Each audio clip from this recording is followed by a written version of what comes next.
Assalamualaikum warahmatullahi wabarakatuh. Innal hamdalillah nahmaduhu wa nasta'inuhu wa nastaghfiruhu wa na'udzu billahi min syururi anfusina wa min sayyiati a'malina. May yahdihillahu fala mudhillalah wa may yudhlil fala hadiyalah. Asyhadu an la ilaha illallah wahdahu la syarikalah wa asyhadu anna Muhammadan abduhu wa rasuluh la nabiyya ba'da. Salatan wa salaman da'imain wa mutalazimain wa sallim tasliman katsiran amma ba'd. Faqala Rasulullah sallallahu alaihi wasallam, man ahya sunnati faqad ahabbani wa man ahbani kana ma'aya fil jannah. Shadaqallahul azim wa shadaqa rasul karim. Pertama-tama dan yang paling utama, marilah kita panjatkan puji beserta rasa syukur kita kepada Allah Subhanahu wa taala. Allah yang Maha Pengasih, yang kasihnya tak pernah pilih kasih walaupun hambanya jarang berterima kasih.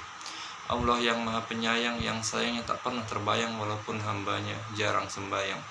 Salawat berbingkai salam tak lupa pula kita haturkan kehibaan junjungan kita, idola kita, tak lain dan tak bukan Nabiullah Muhammad SAW, yang telah membawa kita dari zaman jahiliyah menuju zaman Islamiyah, dari zaman jalan kaki menuju zaman naik motor Kawasaki, dari zaman naik onta menuju zaman naik mobil Toyota. Dan semoga kita sebagai umatnya diberikan syafaatnya di akhirat kelak. Amin amin ya rabbal alamin. Dalam kesempatan kali ini saya akan membawakan materi singkat, yaitu tentang masuknya peradaban Islam di Asia Tenggara. Indonesia adalah salah satu negara yang berada di Asia Tenggara. Berdasarkan letak geografisnya, Kepulauan Indonesia berada di antara benua Asia dan Australia, serta berada di antara Samudra Hindia dan Samudra Pasifik.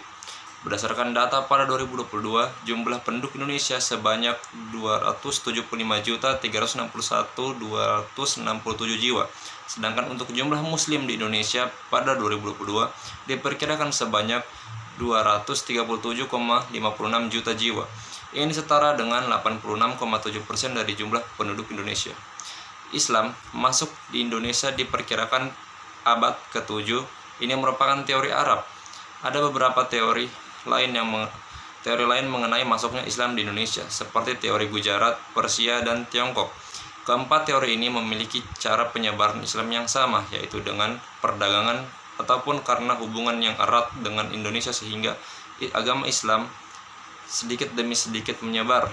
Perkembangan Islam di Indonesia juga tidak lepas dari peran Wali Songo dan kerajaan-kerajaan Islam di seluruh Indonesia, sehingga jumlah Islam dapat menyebar di kalangan petinggi kerajaan maupun rakyat biasa. Di Indonesia sendiri saat ini menganut sistem pemerintahan presiden, di mana adanya pemisah kekuasaan, yaitu eksekutif, legislatif, dan yudikatif yang berdasarkan prinsip checks and balance. Ketentuan ini tertuang dalam konstruksi kepala negara Indonesia dipimpin oleh presiden. Malaysia merupakan negara yang terdekat bahkan berbatasan langsung dengan Indonesia.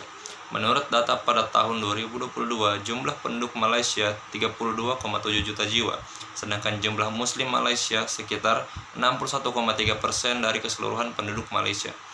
Islam masuk ke Malaysia terutama pada kerajaan Malaka adalah melalui para saudagar muslim dari India dan Arab Persia sekitar abad ke-7. Adapun perkembangannya secara luas berlangsung sekitar abad ke-13. Setelah Islam masuk melalui jalur perdagangan, Islam juga menyebar melalui pihak penguasa istana. Undang-undang di Malaysia hampir identik dengan hukum Islam. Malaysia menganut agama resmi Islam tetapi juga menjamin agama lain. Kepala negara Malaysia yaitu seorang raja bergelar Sri Paduka Baginda yang di Pertuan Agung, dan kepala pemerintahannya yaitu Perdana Menteri. Brunei Darussalam adalah negara Asia Tenggara yang terletak di pantai utara Pulau Kalimantan. Jumlah penduduk Brunei pada tahun 2022 mencapai 437,47 ribu jiwa. Untuk jumlah muslim di Brunei mencapai 67% dari jumlah penduduk tersebut. Agama Islam di Brunei diperkirakan mulai diperkenalkan sekitar tahun 977 melalui jalur timur Asia Tenggara oleh pedagang dari Tiongkok. Pesatnya perkembangan Islam dibuktikan dengan Raja Awang Alak Batatar yang masuk Islam pada 1406, menjadikannya Raja Islam Brunei yang pertama dan mengubah namanya menjadi Muhammad Shah. Pemerintah Brunei membentuk Jabatan Hal Ehwal Agama yang bertugas menyebarkan Islam pada masyarakat luas. Faktor utama perkembangan Islam di Brunei karena terwujudnya sistem kerajaan yang Islami. Brunei memiliki corak pemerintahan monarki absolut dengan sultan yang menjadi sebagai kepala negara dan kepala pemerintahan.